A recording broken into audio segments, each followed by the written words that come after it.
I think when I was like 10, I told my mom I wanted to work in the game industry because she would not want to buy me video games. And she'd be like, when you're older and you have a job, you can buy your own video games. I was like, cool, I'm going to work in the game industry and then I'll be able to buy my own video games.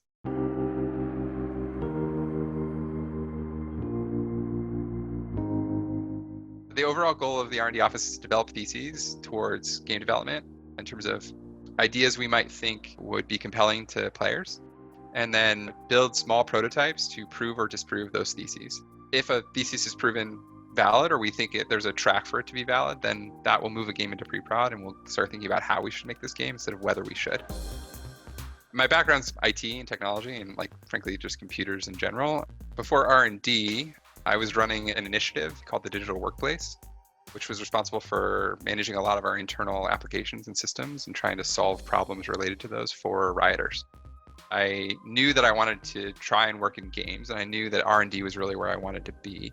So then I went and did all this IT work and built myself up as a product manager. And during that time was also understanding better how game development worked and what the different roles were, and got a better understanding of what I wanted to do.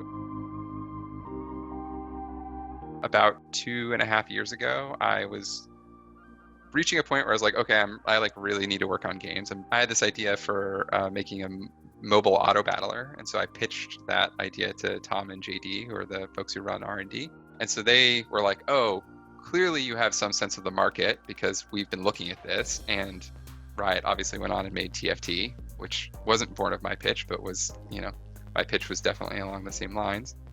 And they had another pitch that they had greenlit that they didn't have anybody to own. And it was in a space that I was interested in, a type of game that I like to play. And so I offered to take it, and we talked about it, and that was kind of that. And so then I, over the last couple of years, basically been building up this team, and then we've been working on doing this prototyping work. All of my managers were super supportive in terms of wanting to see me be where I was happy. There's a couple of leaders that I've worked with over the years who encouraged me towards this. And were super excited for me when I finally kind of took the plunge. There's a lot of things that I learned working on Digital Workplace that I think apply now.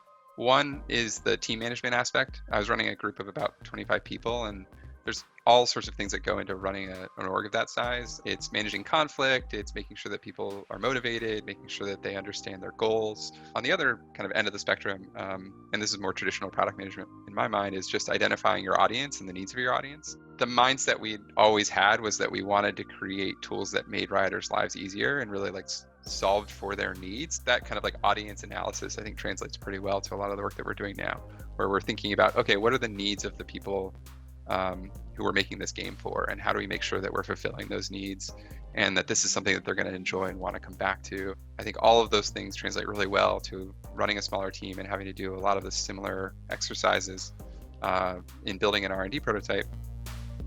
The thing I enjoy most about my job now is it's working with my team and kind of all the things that come with that. We have these deep conversations about the design of our game, how the game should work, and those conversations are just the most fulfilling thing in the world to me, because it's what I think about in my spare time and thought about in my spare time even before I worked in R&D. And so to be able to have those types of conversations with other people who care about that just warms my heart.